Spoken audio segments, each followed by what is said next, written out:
दोस्तों, क्या आपको पता है कि आपको टिनाटस क्यों हुआ है? उसके पीछे का क्या साइंटिफिक रीज़न है जिसकी वजह से आपको टिनाटस हो गया? तो इस वीडियो को आप लास्ट तक देखिए, आपको क्लियरली समझ में आ जाएगा कि वाकई में आपको टिनाटस क्यों हुआ है। और तो और दोस्तों, इसमें मैंने टॉप 20 रीज़न, या तो आप ये कहिए कि मैंने जो टिनाटस होने के सारे जो रीज़न्स होते हैं सभी इस वीडियो में कवर किया है। आपको इसमें किसी न किसी रीज़न से आपका टिनाटस हुआ होगा, आप उसको क्लियरली समझ जाएंगे। और जब आपको पता चल जाएगा कि आपको किस वजह से टिनाटस हुआ है, तो आप उसको मुझे कमेंट करके बताइएगा कि हाँ, वाकई में मुझे इस वजह से टिनाटस हुआ है।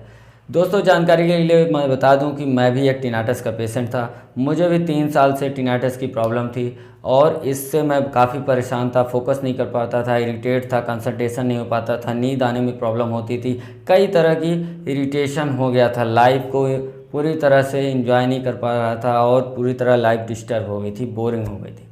तो दोस्तों, मैंने बहुत सारे मेथड्स को अप्लाई करके अपने ऊपर और विधियों को अप्लाई करके, कई सारी थेरेपीज़ थी उसको अप्लाई करके, अब तब जाके मैं बड़ी अथक प्रयास के बाद मैं इसको ठीक कर पाया। तो दोस्तों, इस चैनल पे आपको जेन्युइन सल्यूशन मिलता है। प्लेलिस्ट में जाके आप वीडियोस को देख सकते हैं और तो और मैं फ्यूचर में भी वीडियोस को डालता रहता हूँ।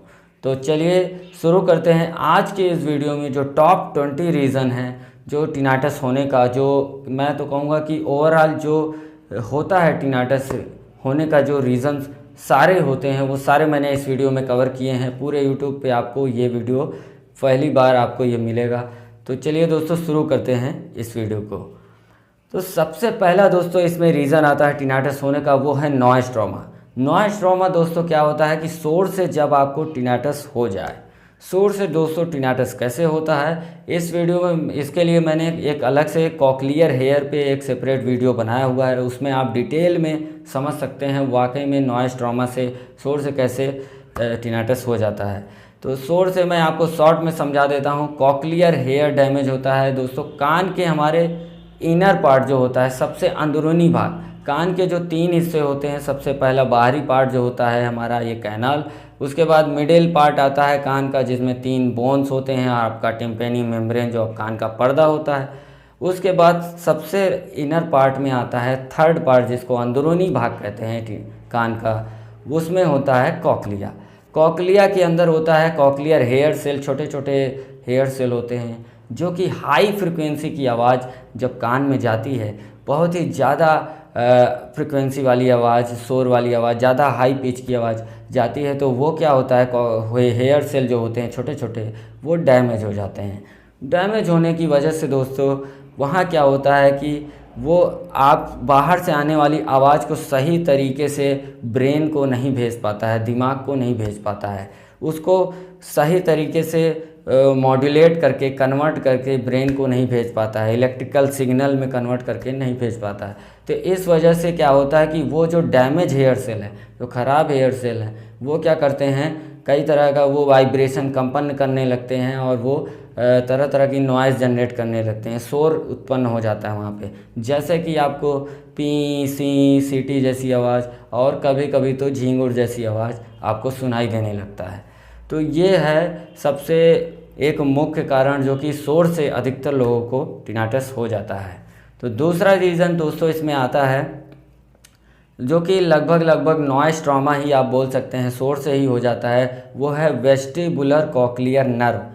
दोस्तों, कॉक्लिया के पहले 3 तरह के छोटे छोटे पतले नर्व होते हैं जो कि एक जगह जाके मिलता है, वो है वेस्टिबुलर नर्व होता है, हमारे ब्रेन से जाके वो जुड़ता है। उसमें किसी भी तरह से शोर की वजह से खिंचाव आ जाता है या फिर वो नर्व डैमेज हो जाती है, तो उसमें उसकी वजह से भी टिनाटस हो जाता है।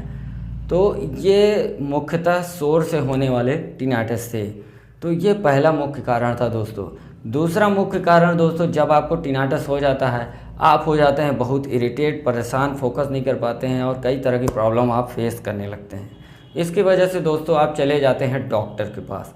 डॉक्टर आपको क्या करता है कि कई तरह के टेस्ट लिखता है, ऑडियोमेट्री करा लो और प्रेशर के लिए आपको जांच कराता है, और वो कभी कभी आपको सीटी स्कैन के लिए भी रिकमेंड किया जाता है, एमआरआई के लिए भी किया जा सकता है। तो इस तरह के टेस्ट आपको लिखे जाते हैं और आपको कई तरह की दवाइयाँ लिखी जाती हैं और उन दवाइयों में दोस्तों, उन दवाइयों में बहुत ही खतरनाक दवाइयाँ होती हैं, हाई ड्रग होता है, कभी कभी हाई एंटी डिप्रेशन आपको दवा दे दी जाती है और आपको एंटी ड्रग दे दिया जाता है, जो कि ये हाई डोज की जो दवा होती हैं, एंटी डिप्रेशन जो दवा होती है, नींद वाली जो दवाएं होती हैं, इन दवाओं को खाने से, इन दवाओं का सेवन करने से आपका टिनाइटस और बढ़ जाता है, क्योंकि ये सीधा सीधा ये दवाइयाँ पेट में जाने के बाद ये ब्रेन में सीधा इफ़ेक्ट करती हैं। ब्रेन में होता है कई सारे न्यूरॉन्स जो कि हमारे इमोशंस को हैंडल करते हैं, हमारे पूरे बॉडी को हैंडल करती हैं। ब्रेन, जो कि ब्रेन के जो न्यूरॉन्स हैं उस पर सीधा सीधा इफ़ेक्ट जाता है, तो वो क्या करती हैं, वो न्यूरॉन्स को डैमेज करने लगती हैं।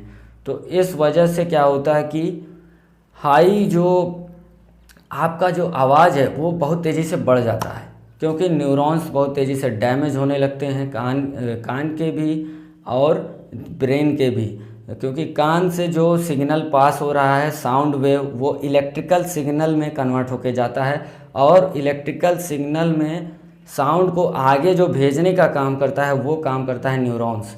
न्यूरॉन्स पे अगर इफ़ेक्ट पड़ता है या किसी तरह का दबाव पड़ता है, वो दवा की वजह से भी हो जाता है। हाई ड्रग दवा आप ले रहे हैं, एंटी डिप्रेशन ले रहे हैं, नींद की ले रहे हैं, तो उस वजह से आपका जो ये टिनाइटस की आवाज़ है वो बहुत तेज़ी से राइज कर जाता है, बहुत तेज़ी से बढ़ जाता है। तो ये दूसरा मुख्य कारण है दोस्तों, जो कि आपके गलती की वजह से अनजाने में आपसे हो जाता है और डॉक्टर को भी इसका एक्सपीरियंस नहीं है, वो दवा दे देते हैं और पता चलता है कि दवा जैसे ही आप बंद करते हैं और आपको पता चलता है कि आवाज़ बहुत बढ़ी हुई है, ठीक, और आप और ज़्यादा परेशान हो जाते हैं। तो ये दूसरा मुख्य कारण था। तीसरा दोस्तों यहाँ पे मुख्य कारण जो है, जो कि अधिकतर लोगों को हो जाता है, वो है स्टेकियन ट्यूब का डिसफंक्शन होना। स्टेकियन ट्यूब क्या होता है दोस्तों, ये एक बहुत बारीक सी नर्व होती है जो कि हमारे मिडिल ईयर, कान का जो मध्य भाग होता है, मिडिल ईयर, जहाँ पे कान का पर्दा होता है, जहाँ पे कान की तीनों छोटी छोटी हड्डियाँ होती हैं, वहाँ से नर्व ये होते हुए हमारे नाक से जुड़ा होता है। नाक का जो ये नली है यहाँ पे आके जुड़ा होता है और ये समय समय पे खुलता है, समय समय पे बंद होता है जब इसकी ज़रूरत होती है।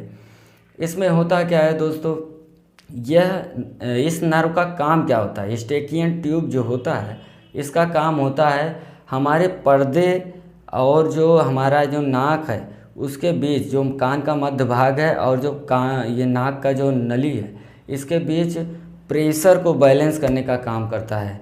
यूँ कहिए तो ये कान के पर्दा जो है, कान के पर्दे का बाहर का हिस्सा और कान के पर्दे से अंदर का हिस्सा, ये दोनों भाग का जो प्रेशर होता है, दबाव, उसके दबाव को बैलेंस करने का काम करता है। अगर किसी भी वजह से कान के जो मध्य भाग है वहाँ का प्रेशर अगर ज़्यादा हो जाता है और कान के पर्दे के बाहर का जो हिस्सा है वहाँ का प्रेशर कम हो जाता है, तो कान का पर्दा बाहर की तरफ भागता है। अगर इन्वायरमेंट में, बाहरी जो वातावरण है वहाँ का प्रेशर अगर ज़्यादा हो गया, मतलब कहने का कान के पर्दे का जो बाहर का हिस्सा है वहाँ पे अगर प्रेशर ज़्यादा हो गया, दबाव ज़्यादा हो गया और अंदर का प्रेशर किसी वजह से कम हो गया, तो पर्दा अंदर की तरफ भागता है। और इसमें होता क्या है दोस्तों, ये जो प्रेशर अगर किसी भी सिचुएशन में अगर ये जो बैलेंसिंग है ये अगर गड़बड़ हो गया, बैलेंसिंग सही से नहीं हुआ और प्रेशर किसी तरफ बहुत ज़्यादा हो गया, एक लिमिट से प्रेशर अगर ज़्यादा हो गया किसी भी तरफ, तो टिनाइटस होने का चांस वहाँ पे आ जाता है। जैसे कि आपको बहुत ज़्यादा साइनस है, सांस लेने में आपको बहुत तकलीफ़ होती है, कि उससे क्या होता है दोस्तों, जब सांस हम ले नहीं पाते हैं तो हमारा ब्रेन बार बार सिग्नल देता है कि सांस लो, मुझे ऑक्सीजन चाहिए। तो उससे क्या होता है, हम सांस को बहुत तेज़ी से खींचते हैं, उससे क्या होता है, हमारे जो स्टेकियन ट्यूब है वो धीरे धीरे खिंच जाती है और श्रिंक हो जाती है। श्रिंक होने से क्या होता है दोस्तों, उसमें सही से प्रेशर बैलेंस नहीं हो पाता है। तो ये एक कारण होता है स्टेकियन ट्यूब का सही से फंक्शन ना करना और प्रेशर को बैलेंस ना कर पाना। दूसरा इसमें देखो दोस्तों, इसमें कई सारे रीज़न हैं, जैसे कि आपको क्या होता है, कभी कभी एरोप्लेन में जब एरोप्लेन आपको ऊपर की तरफ चलती है तो क्या होता है कि प्रेशर क्या होता है, इन्वायरमेंटल जो प्रेशर होता है, वातावरणीय प्रेशर, वो कम हो जाता है कान के पर्दे के अंदर के तुलना में। तो उससे क्या होता है, कान का पर्दा बाहर की तरफ भागता है। ठीक, तो उससे क्या होता है कि दोस्तों वो प्रेशर स्टेकियन ट्यूब बैलेंस कर लेता है। अगर किसी भी वजह से वो प्रेशर अगर कान के अंदर ज़्यादा हो गया तो कान का पर्दा अंदर की तरफ पूरी तरफ खींच जाता है, तो इस वजह से टिनाटस हो जाता है आपको। तो वहाँ पे आवाज़ जनरेट होने लगती है। इसी में स्टेकियन ट्यूब में ही है दोस्तों आता है एक रीज़न कि कभी कभी क्या होता है, स्टेकियन ट्यूब में का काम जो होता है वो मल को निकालने का भी काम करता है। जैसे कि आपके मिडिल पार्ट में कुछ गंदगी है, उसको बाहर करने का काम भी स्टेकियन ट्यूब करता है। नाक के जरिए वो कान से क्या है कि ले आता है म्यूकस को या फिर गंदगी को, वो नाक से निकालता है।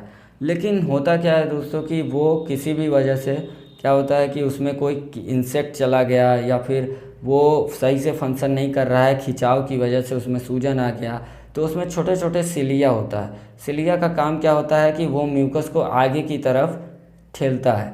अगर वो आगे की तरफ गंदगी को नसों में ठेल नहीं पाया और बाहर नहीं कर पाया तो वो क्या करता है, सिलिया डैमेज होने की वजह से वो गंदगी उसी जगह जमा हो जाता है। इस वजह से स्टेकियन ट्यूब हमारा ब्लॉक हो जाता है और फंक्शन नहीं कर पाता है। इसकी वजह से हमें सांस लेने में भी प्रॉब्लम होती है, और गंदगी साफ ना होने से जो हमारे कान के अंदर जो प्रेशर बैलेंस होना चाहिए वो प्रेशर बैलेंस नहीं हो पाता है। इस वजह से प्रेशर बैलेंस ना होने की वजह से भी टिनाटस हो जाता है। तो ये कुछ स्टेकियन ट्यूब का मुख्यतः कुछ रीज़न थे जो कि आपको समझ में आ रहा होगा। इसी में दोस्तों आता है एक, कभी कभी पेशेंट बोलते हैं कि मुझे ईयर वैक्स की वजह से डॉक्टर बताते हैं कि हो गया है।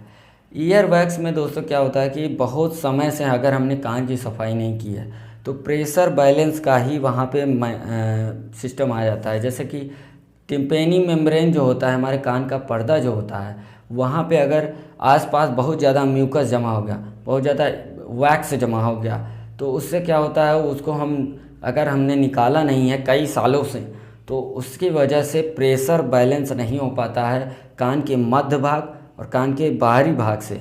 इस वजह से क्या होता है कि पर्दे में और नसों में, स्टेकियन ट्यूब में खिंचाव आ जाता है और उस खिंचाव की वजह से टिनाटस हो जाता है।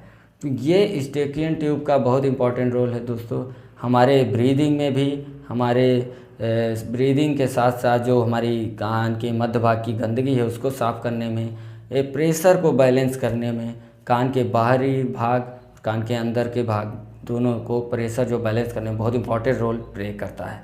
तो ये था दोस्तों तीसरा मुख्य कारण। तो अब आते हैं दोस्तों कि कभी कभी क्या होता है, पेशेंट टिनाटस की वजह से बहुत ही इरिटेट हो जाता है, बहुत ही परेशान हो जाता है, और वो थक हार के वो क्या करता है कि बंदा डॉक्टर भी उसको रिकमेंड कर देते हैं ऑपरेशन के लिए। ठीक, और पेशेंट के पास किसी भी तरह का ऑप्शन नहीं बचता है, वो भी इरिटेट होता है, परेशान होता है, वो सोचता है कि किसी तरह मेरी प्रॉब्लम सॉल्व हो जाए। ठीक, वो सोचता है किसी तरह मेरी प्रॉब्लम सॉल्व हो जाए, बट क्या होता है कि डॉक्टर रिकमेंड करते हैं कि ऑपरेशन करा लो और ये सही हो जाएगा, तो उसको आस लगती है कि हो सकता है ऑपरेशन कराने पे ठीक हो जाए, तो इस वजह से बंदा ऑपरेशन करा लेता है। ऑपरेशन में डॉक्टर बोलते हैं कि उसका जो मिडिल भाग है कान का, उसमें जो हड्डियां हैं वो बढ़ी हुई हैं, या फिर कोई नस बढ़ा हुआ है, कोई मांस बढ़ गया है, ऐसा कुछ बोलते हैं, और उसमें वो लोग ऑपरेशन में क्या करते हैं, उस भाग को निकाल लेते हैं, और बोला यह जाता है कि आपके जो टिनाटस की आवाज़ है वो चली जाएगी। एक्चुअली में वो ऐसा होता नहीं है। मोस्ट ऑफ द केसेस में, ज़्यादातर केसेस में क्या होता है कि टिनाटस की आवाज़ नहीं जाती है और आवाज़ बनी रहती है, और कभी कभी तो ये ऐसा होता है कि आवाज़ और बढ़ जाती है। और तो और दोस्तों कभी कभी ऐसा होता है कि उसको हियरिंग लॉस भी हो जाता है। तो इस वजह से दोस्तों ऑपरेशन तो वैसे भी आपको कराना नहीं चाहिए, क्योंकि ये हमारे भगवान की देन है। प्राकृतिक रूप से जो चीज़ें आई हैं बॉडी में, वो चीज़ आई हैं, बनी हैं, वो अगर कोई चीज़ गलत हो भी रहा है अंदर तो वो बॉडी खुद उसको रिकवर कर लेता है, बैलेंस कर लेता है। ठीक, तो इस वजह से आपको कभी ऑपरेशन नहीं कराना चाहिए। उसकी वजह से टिनाटस हो जाता है लोगों को, और जिसको हुआ है उसको बढ़ जाता है। तो मैंने तो कभी नहीं सुना कि ऑपरेशन से टिनाटस चला गया, ऐसा कभी नहीं हुआ। ठीक, तो ये था चौथा मुख्य कारण, और इसमें कई सारे रीज़न हैं, अब कई तरह के सर्जरी हैं। ठीक, तो चलिए दोस्तों, अब बात करते हैं कि जो पांचवा रीज़न है, इम्पॉर्टेंट रीज़न होता है, वो है high mineral deficiency. High mineral deficiency क्या होता है? हाई मिनरल डेफिशिएंसी मतलब होता है कि बॉडी में कोई ऐसा न्यूट्रिशन है, कोई ऐसा मिनरल है, वाइटामिन्स है, जिसकी डेफिशिएंसी, जिसकी कमी होने से, बहुत ही ज़्यादा कमी होने से आपको टिनाटस हो जाता है। कैसे हो जाता है? बहुत ही ज़्यादा मिनरल की डेफिशिएंसी होने से, बहुत ही ज़्यादा किसी वाइटामिन्स की डेफिशिएंसी होने से हमारे ब्रेन का जो फंक्शनिंग है वो रुक जाता है। ब्रेन का फंक्शनिंग रुकने का मतलब है कि ब्रेन के जो न्यूरॉन्स हैं वो सही से काम नहीं कर रहे हैं।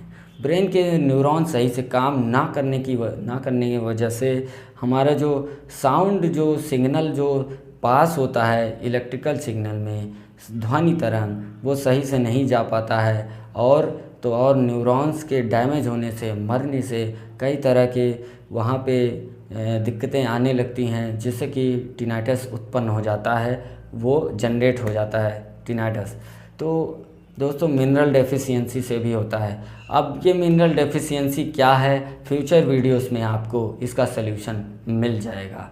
तो चलिए दोस्तों, आपको आगे बढ़ते हैं, जो कि छठा रीज़न है वेगस नर्व। वेगस नर्व के बारे में मैंने पीछे भी वीडियो में काफ़ी अच्छे से एक्सप्लेन किया है। उसका आपको मसाज कैसे करना है उसके बारे में भी आपको क्लियरली मैंने वीडियो में समझाया हुआ है। आप वीडियो में प्लेलिस्ट में जाके आप देख सकते हैं, मसाज कर सकते हैं, और उससे आपको थोड़ा सा रिलीफ ज़रूर मिलेगा। और मैं भी इसको फॉलो करता था जब मुझे टिनाटस हुआ था। तो दोस्तों, वेगस नर्व से होता क्या है कि अक्सर लोग जिम करने से हो जाता है कि वेगस नर्व हमारे बॉडी के हर ऑर्गन से जुड़ा होता है। उससे क्या होता है, वेगस नर्व जिम करने से दोस्तों वो खिंच जाती है। तो उसकी वजह से क्या होता है कि कान की नसें खिंच जाती हैं, तो वो वहाँ पे आवाज़ जनरेट होने लगती है।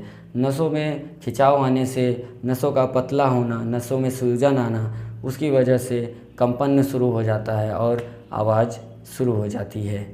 तो वेगस नर्व अगर आपका डिस्टर्ब है तो दोस्तों आपको हार्ट रेट, जो आपका हार्ट रेट है, हार्ट रेट भी, आपका जो दिल का धड़कने का दर है वो भी बढ़ा हुआ मिलेगा। स्पेशली आपको रात को सोते समय आपको डर जैसा माहौल रहेगा, आपका धड़कन बढ़ी हुई रहेगी। आपको शुरुआत के दौर में आपका धड़कन बढ़ा हुआ रहेगा, स्पेशली यहाँ पे बीच के एरिया में, और आपको बहुत पसीने आएंगे। धीरे धीरे ये धड़कन लो हो जाती है। बीपी लो होने का पहले तो आपको इनिशियल स्टेज में बीपी हाई मिलेगा, फिर आपको बीपी लो मिलने लगेगा, क्योंकि खून का दौरान धीरे धीरे कम होने लगता है, शुरुआत में हाई रहता है। तो इस वेगस नर्व में अगर आपका डिस्टर्ब है तो आपको इस तरह की प्रॉब्लम फेस करनी होगी। तो इसकी वजह से दोस्तों वेगस नर्व प्रॉब्लम होने से टिनाटस हो जाता है, जो कि कान से सीधा सीधा वेगस नर्व यहाँ पे आके पीछे ब्रेन में जुड़ा होता है, और कान से भी इसका संबंध रहता है। तो चलिए दोस्तों, और वेगस नर्व और कैसे डिस्टर्ब हो जाता है, वो है डिप्रेशन। अगर आप स्ट्रेस ले रहे हैं, अगर आप डिप्रेशन में चले गए तो उसकी वजह से भी नसों में बहुत ज़्यादा खिंचाव आ जाता है, वेगस नर्व में बहुत ज़्यादा खिंचाव आ जाता है, जिसकी वजह से आपका हार्ट रेट बहुत हाई हो जाता है। इसमें आपका नसों में खिंचाव आने से, सूजन आने से उसमें टिनाटस हो जाता है आपको, और उसमें कंपन शुरू हो जाता है। तो ये वेगस नर्व भी एक इम्पॉर्टेंट बात है जिससे कि टिनाटस हो जाता है। तो वेगस नर्व भी एक इम्पॉर्टेंट पार्ट है।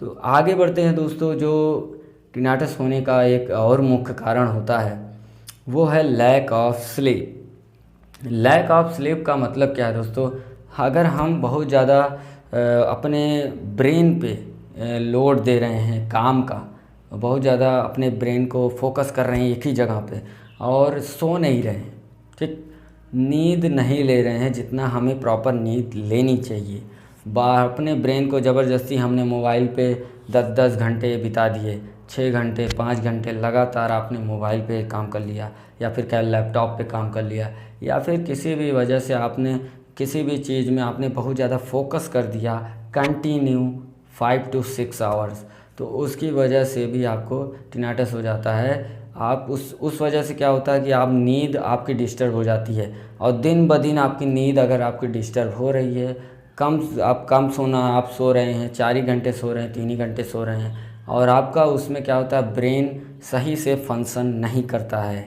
ब्रेन सही से फंक्शन ना करने का मतलब है दोस्तों, ब्रेन में 2-3 तरह के जो पॉजिटिव हार्मोन होते हैं, जो हैप्पी हार्मोन जिसको बोला जाता है, खुशी वाले जो हार्मोन होते हैं, जैसे हम सेरोटोनिन, डोपामिन कहते हैं, वो हार्मोन स्रावित होना, निकलना, जनरेट होना बंद हो जाता है, जिसकी वजह से हमें क्या होता है कि उसकी जगह हमें कॉर्टिसोल हार्मोन जो होता है, स्ट्रेस हार्मोन जिसे कहते हैं, वो हमारे ब्रेन में जमा होने लगता है। कॉर्टिसोल हार्मोन जब ब्रेन में खूब ढेर सारा इकट्ठा हो जाता है, एक जगह जमा हो जाता है, तो वो पूरी तरह ब्रेन की फंक्शनिंग को रोक देता है।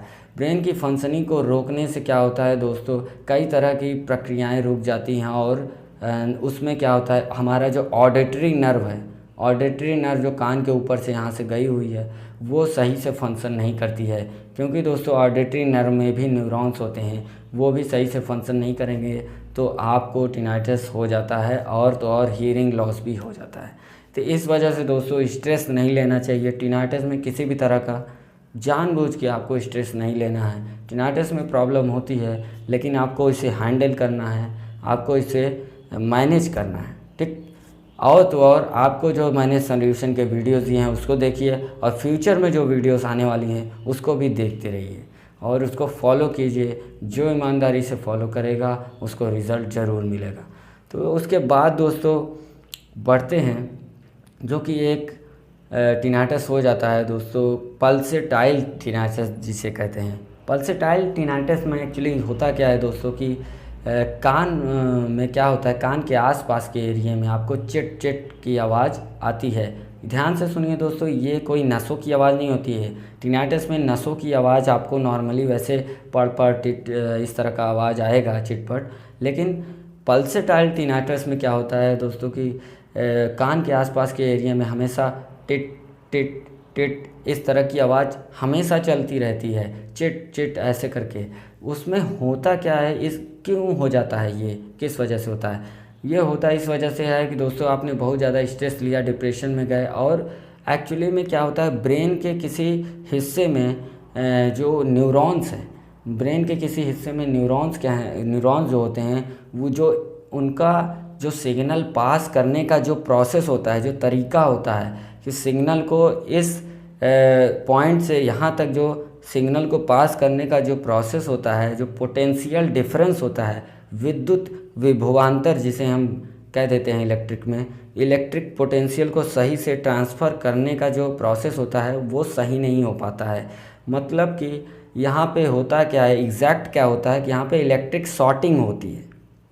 इलेक्ट्रिक शॉर्टिंग दोस्तों जैसे घर में होता है, किसी भी पॉजिटिव निगेटिव टर्मिनल को टच कर दो, या पॉजिटिव पॉजिटिव को आपने टच कर दिया, शॉर्टिंग करा दिया स्पेशली, तो यहाँ ब्रेन में भी वही काम होता है पल्सेटाइल टिनाइटस में।